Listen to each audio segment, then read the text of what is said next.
cita-citanya, maka Allah akan mengabulkan cita-cita itu. Berdoa dan terus-terus kita berdoa kepada Allah agar ayah dan ibu kita selalu dalam ampunan, agar ayah dan ibu kita selalu dipelihara dari siksaan api neraka di akhirat kelak, agar Allah memberikan tempat surganya di Firdaus nantinya di akhirat kelak. Beruntung kita bisa mendoakan. Kenapa? Minta izin dan minta maaflah. Ketika kita ingin melakukan sesuatu, maka berdoalah kepada Allah. Dan tak lupa kita memohon doa restu dan ridho ibu dan bapak kita. Berziarah ke kubur itu adalah sunnahnya Nabi. Kenapa? Suatu hikayat telah menjelaskan sahabat dengan Nabi ketika itu lewat dari kuburan, dan Nabi Muhammad mengatakan berhenti. Lalu bertanya, kenapa kau berhenti ya Rasul? Karena aku mendengar orang di dalam kubur itu memohon ampun kepada Allah. Maka ketika itu Rasulullah mengambil pelepah kurma dan meletakkan di atas kubur itu dan berdoa, Allahumma ighfir lahu warhamhu wa'afihi wa'fu anhu, kata Rasulullah. Dan ketika itu apa kata Rasulullah? Keringnya. Dikala keringnya pelepah ini, maka begitulah Allah mengampuni dosa-dosanya. Inilah suatu sunnah yang harus kita pahami. Apalagi di bulan Ramadan ini, perbanyaklah kita berdoa, memohon ampun agar orang tua kita dalam lindungan Allah dimanapun dia berada, agar Allah selalu mengampuni ayah dan ibu bapak kita.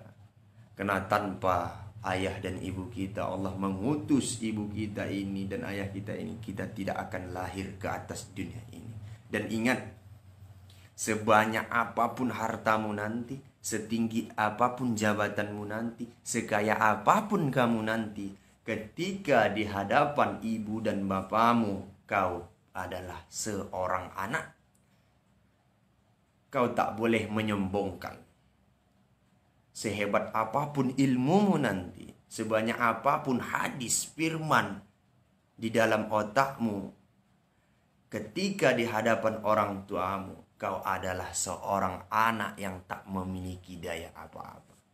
Ingat, kenapa kau bisa memiliki otak yang cerdas, dalil yang banyak, firman yang melimpah ruah, hadis yang beribu-ribu hadis ke kepalamu? Dikarenakan itu adalah ridho dan keikhlasan orang tuamu.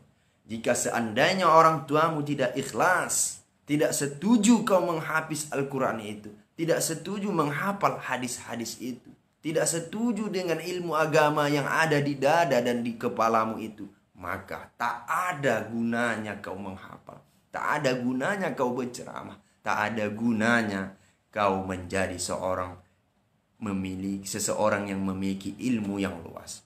Dan begitu juga harta yang kita miliki, jabatan yang kita miliki itu, tak ada gunanya dan tak pantas kau sombongkan itu di hadapan orang tuamu. Walaupun nanti orang tuamu tidak memiliki harta, tidak memiliki ilmu, tak pantas kau menyombongkan itu di hadapannya.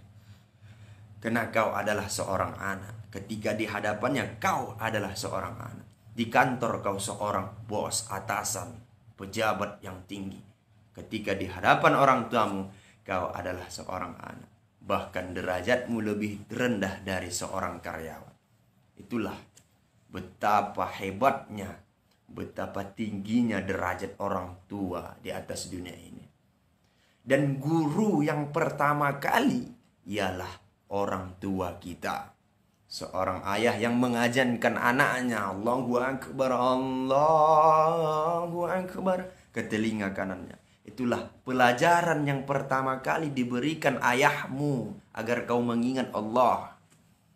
Dan pelajaran yang pertama kali dikasih oleh ibumu ialah ketenangan.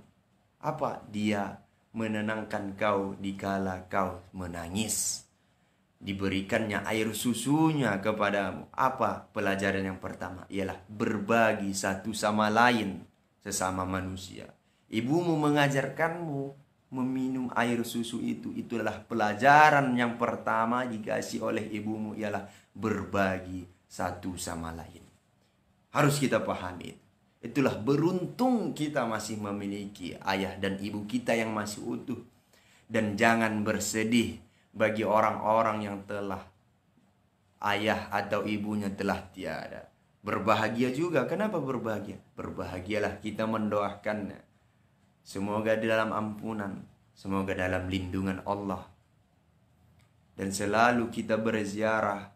Maka barang siapa yang berziarah setiap hari Jumat, maka betapa bahagianya ayahmu atau ibumu yang di dalam kubur itu.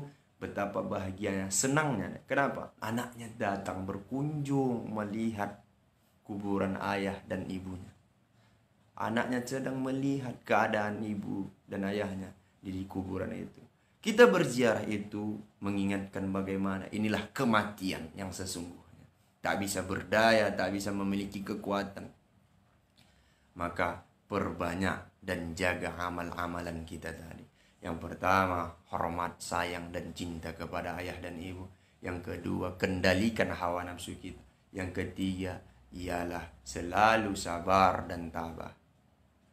Dan yang keempat ialah menjaga tali silaturahim. Yang kelima ialah istighfar.